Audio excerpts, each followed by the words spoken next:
Okay, if you know how to graph in degrees, really, radians shouldn't be that big of a problem. So, you know degrees, we start at 0. We'll bring it over here. Then this is 90 degrees. This is 180. This is 270. Then 360, 450, 540. Just keep going. Or you could go in this direction, negative 90, negative 180, negative 270. Now, radians, this still starts at 0. It's just not 0 degrees, it's 0. This is pi. We've already talked about that's pi. So that's halfway, which would be pi over 2, or half of pi. Pi over 2, pi. This would be 3 pi over 2, which is 270. And then 360 and 2 pi are the same. So when you graph, if there's no radian change, it's pi over 2, pi, 3 pi over 2, and 2 pi. Now this says we want to double the sign. That's an amplitude change. The only thing that changes about the graph doesn't change. The only thing that changes is the numbers on the x-axis. So once we got that, we just take sine and multiply everything by 2. So 1 period of it would be, oh, this might turn out decent. Oh, that's not too bad. So 1 period is still 2 pi in degrees, 360.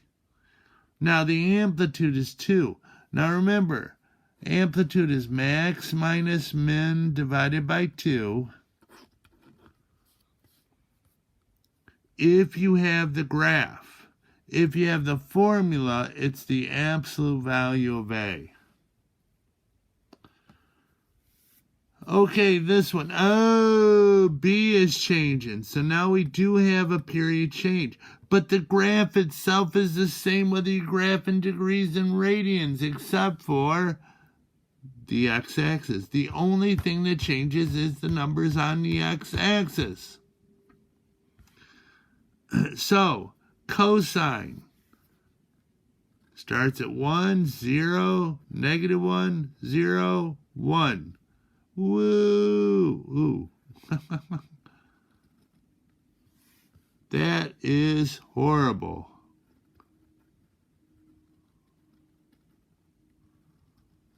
I'm having a hard time with this one. I don't know why.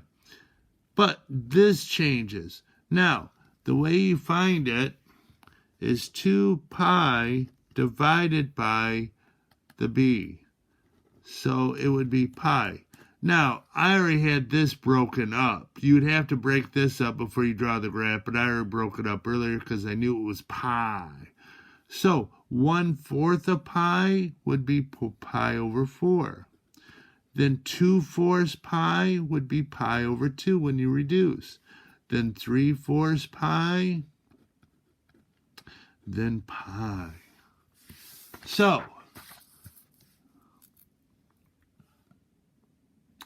graph this with 3 changes, then I will do it.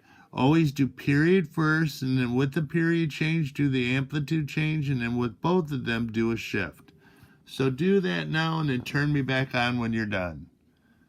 Okay, so let's do period first. Period is 2 pi divided by the half, so that would be 4 pi. Yes. So it'd be pi, 2 pi, 3 pi, just took a fourth, which is pi. Then keep adding a pi each time. Now, this is multiply sine by 3. Sine is 0, then 1, so I'm going to multiply that by 3.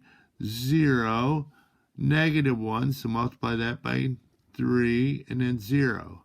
Then I'm going to move everything up 2. So move up 2. Move up 2. Move up 2. Move up 2. move up 2. So we get, whoa, that's horrible. I cannot graph this morning. I apologize. I almost feel bad. Whoa. Well, that's not too bad. But this is one period. Now, in pre-calculus, they might say graph between 0 and 8 pi. Graph between 0 and 2 pi. If they said 0 and 2 pi, all we need is from here to here. That's it. We wouldn't even have a full cycle, just one hill. So I thought this might help you out a little bit since the test this week is on degrees and radians. And I already did degrees. And I'm not planning to do a whole lot more because I already showed you how to do a shift, how to do a amplitude change, how to do period change. The only thing that's changing radians degrees is the numbers on the x-axis. Wow, that'd be good to put in a pop quiz. Ha ha ha ha ha.